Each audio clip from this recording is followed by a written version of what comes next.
ಸಿಕ್ಕಾಪಟ್ಟಿ ಜನದ ಕುರಿ ತಿಂದ್ಬಿಟ್ಟೇವ್ ನಾವು. ಯಾಕಂದ್ರ ಈಗ ನಮ್ಮ ಊರಾಗಿನ ಅಥವಾ ಹೊರಗಿನ ಊರ್ದು ಕುರಿ ಏನ್ರ ನಮ್ಗೇನ್ರ ಸುದ್ದಿ ಹತ್ತಿದ್ರ ನಮ್ದೊಂದು ಗ್ರೂಪ್ ಐತಿ, ಆ ಗ್ರೂಪ್ನಾಗ ಬಿಟ್ಟು ಬಿಡ್ತಿದ್ರು ನಾವು ಬರಗಾಲ ಊಟ ಅಂತ. ಯಾಕಂದ್ರೆ ಕುರಿ ತಿನ್ನಾಕ ಮಾಡಿರ್ತಾರೆ ಅಡಿಗೆ ಅದ ಸಾರ್ವಜನಿಕ ನಾವೆಲ್ಲ ತಿನ್ಬೇಕದ ಕುರಿ.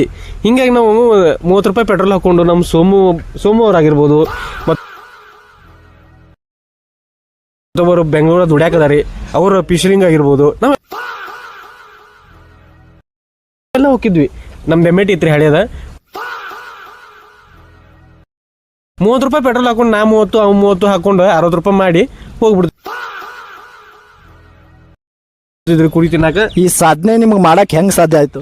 ಈ ತಲಾಂತರದಿಂದ ಯುವಕರು ಕೂಡ ಬಂದಿದ್ರಿ ಅದ. ನಾವೆಲ್ಲ ಕುರಿ ಭಾಳ ತಿಂದೇವ್ರಿ. ಮುಂದೆ ಏನ್ರ ನೀವು ಕೇಳ್ಬೇಕೇನ್ರಿ? ಕುರಿ ಲಂಡನ್ ತಿಂದಿರೇನು?